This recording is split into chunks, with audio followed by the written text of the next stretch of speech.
बहुचर्चित अंकिता भंडारी हत्याकांड में कोटद्वार की अपर जिला एवं सत्र न्यायाधीश की अदालत ने शुक्रवार को अपना फैसला सुनाया। अदालत ने मुख्य आरोपी पुलकित आर्य सहित तीनों आरोपियों को दोषी करार देते हुए उन्हें भारतीय दंड संहिता, आईपीसी और अनैतिक व्यापार निवारण अधिनियम आईटीपीए की विभिन्न धाराओं के तहत कठोर कारावास और आर्थिक दंड की सजा सुनाई है। इसके साथ ही अदालत ने मृतका अंकिता भंडारी के परिवार को 4 लाख रुपए का मुआवजा दिए जाने के आदेश दिए हैं। यह फैसला न्याय की दिशा में एक अहम कदम माना जा रहा है। उत्तराखंड की राजनीति को हिला देने वाले 2016 के दल बदल और हरीश रावत स्टिंग केस में अब सीबीआई ने रफ्तार पकड़ ली है।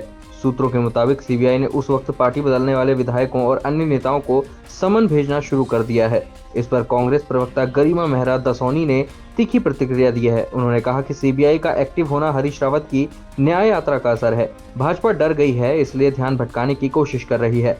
उन्होंने आरोप लगाया कि भाजपा हरीश रावत को चुनाव से पहले उलझाना चाहती है ताकि उनकी सक्रियता कम हो और पार्टी को फायदा मिल सके।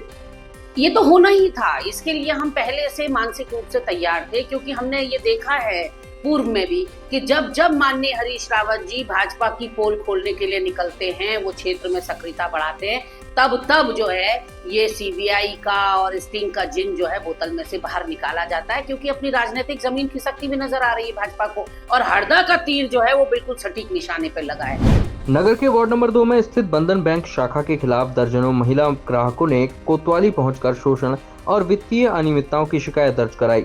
सभासद अविनाश वाल्मीकि और रेहान अंसारी के साथ महिलाएं थाना पहुंची। आरोप है कि पैसा जमा करने के बावजूद ऑनलाइन अपडेट नहीं हुआ, जिससे उनके सिविल स्कोर खराब हो गई और बैंक से नोटिस आने लगे। बैंक स्टाफ ने शिकायत सुनने के बाद लिखित में 1 माह का समय मांगा है और आश्वासन दिया है कि सभी समस्याएं जल्द सुलझाई जाएंगी। यह शाखा महिलाओं को समूह बनाकर लोन देने का कार्य करती है। 29 तारीख तक, अगली 29 तारीख तक की गारंटी ली है हमने कि 29 तारीख तक हम फाइनल कर देंगे आपका। अगले 1 महीने का दिया है। प्रकरण ये है कि ये जो मेरे कुछ वार्ड नंबर 8 से हैं, कुछ अन्य वार्डों से भी हैं। इन मेरी माताओं का ये कहना था कि जो बंधन बैंक है या सिद्धार्थगंज शाखा, इनके द्वारा इन लोगों ने लोन लिया। अब इनका ये कहना है कि जो इन बंधन बैंक वालों ने जो इनको पासबुक दी उसमें पूरी एंट्री है, जो कर्मचारी बंधन बैंक का वसूली करने के लिए इनके घर जाता था उसके पूरे साइन हस्ताक्षर है उस बुक में, जो इन लोगों ने मुझे बताया। अब जब ये बैंक पहुँचे तो उनका ये कहना था कि अभी आप में और शेष पैसा बाकी है, जबकि इनका ये कहना ये है कि जो ये पासबुक है उस हिसाब से सारे पैसे की एंट्री हो चुकी है। जितना मैं ब्याज के इन लोगों ने लोन के लिए कहा था वो पूरा इनकी तरफ से भुगतान कर दिया गया।